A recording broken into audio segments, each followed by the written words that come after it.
2018 में एक 16 साल के छात्र ने कोटा में फांसी लगा ली। उसने अपने सुसाइड नोट में लिखा था, 18 घंटे रोज पढ़कर भी मैंने फिजिक्स नहीं सीख पाया। माफ करना मम्मी पापा। ये कोई अकेला केस नहीं है। हर साल भारत में 1.5 करोड़ छात्र ग्रेजुएट होते हैं, लेकिन NSSO 2023 की रिपोर्ट कहती है कि उनमें से 80% नौकरी के लायक नहीं होते। क्यों? क्योंकि हमारी शिक्षा प्रणाली केवल खराब नहीं है, ये जानबूझकर आपको फेल करने के लिए बनाई गई है। पुरानी किताबें, रट्टा मारने की प्रणाली छात्रों की सोचने की क्षमता को मार रही है। क्या आप जानते हैं, आपके बच्चे जो रोज 10-12 घंटे पढ़ते हैं, वह पढ़ाई नहीं, सिर्फ याद करने की प्रक्रिया है। आज हम उस सिस्टम की पोल खोलेंगे जो हर साल 1.5 करोड़ युवाओं के सपने को कुचल देता है। ये कोई आंकड़ा नहीं, ये भारतीय शिक्षा व्यवस्था का क्रूर मजाक है।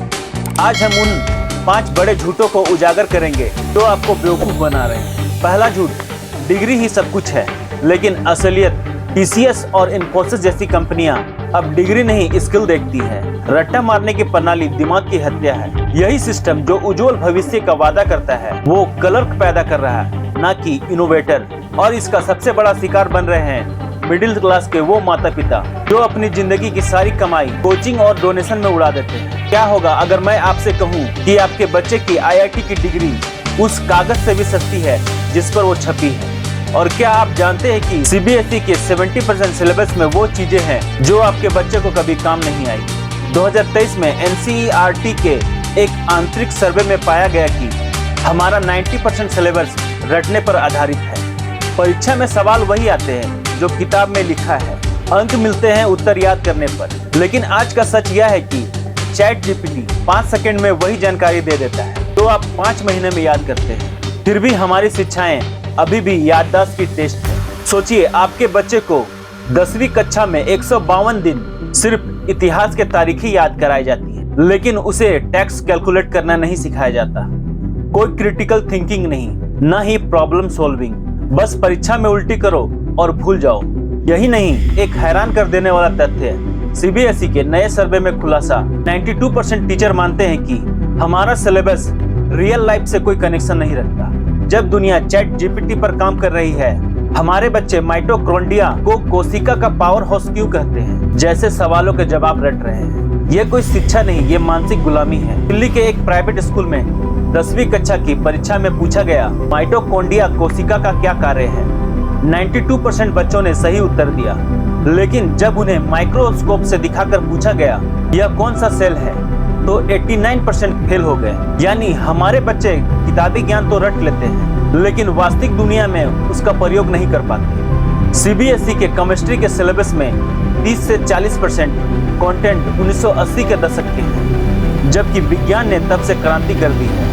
लेकिन सबसे बड़ा झटका तो ESSER 2023 की रिपोर्ट से लगता है। कक्षा 8 के 47% छात्र कक्षा 4 का गणित नहीं कर सकते।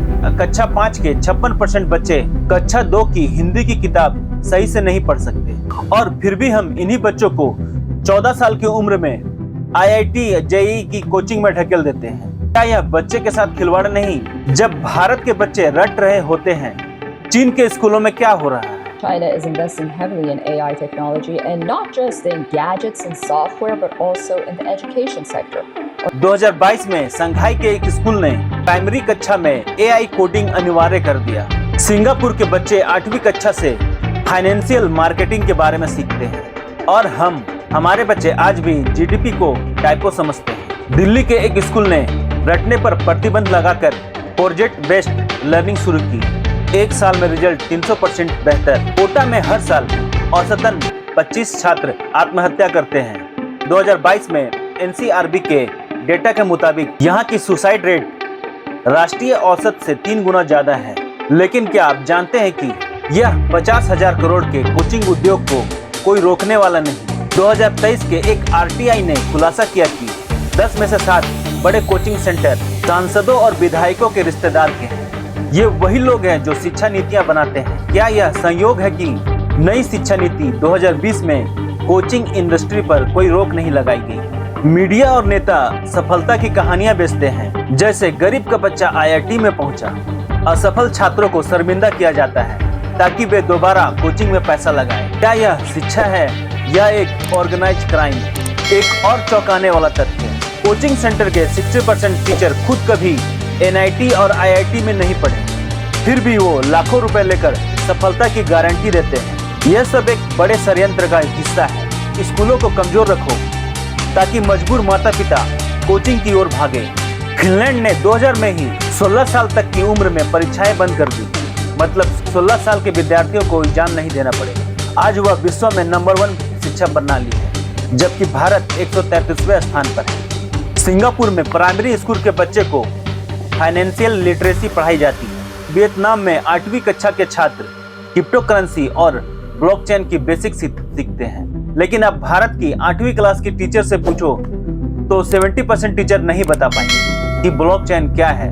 जर्मनी की डुअल एजुकेशन सिस्टम में हर छात्र को हफ्ते में 3 दिन प्रैक्टिकल ट्रेनिंग मिलती है। इजराइल में हाई स्कूल में स्टार्टअप आइडिया सिखाए जाते हैं। भारत में एक शिक्षक औसतन 40 से 45 छात्रों को पढ़ाते हैं, जबकि फिनलैंड में यह अनुपात 1.12 है। जापान में कक्षा 1 से कोडिंग अनिवार्य है और हम हमारे 12वीं पास छात्र GST का फॉर्म तक नहीं भरना जानते। पीसा रैंकिंग में भारत 73वें स्थान पर है, जबकि वियतनाम जैसा छोटा सा देश टॉप 20 में है। आपको क्या लगता है भविष्य पर किसका राज होगा? क्या आप जानते हैं एक फिनिश टीचर बनने के लिए मास्टर डिग्री और 3 साल की ट्रेनिंग जरूरी है, जबकि भारत में बीएड करने वाले 60% टीचर को पढ़ाना तक नहीं आता। केरल के एक सरकारी स्कूल ने पूरा पाठ्यक्रम बदल दिया। अब वहाँ सुबह 1 घंटा योग, 2 घंटे प्रैक्टिकल प्रोजेक्ट, शाम को कम्युनिटी सर्विस।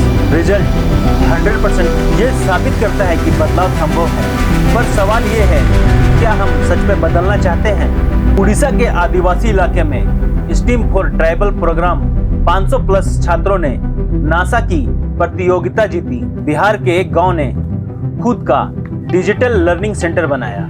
यूनेस्को की एक रिपोर्ट के मुताबिक भारत शिक्षा पर GDP का 3% खर्च करता है, जबकि जेलों के बजट को 9% मिलता है।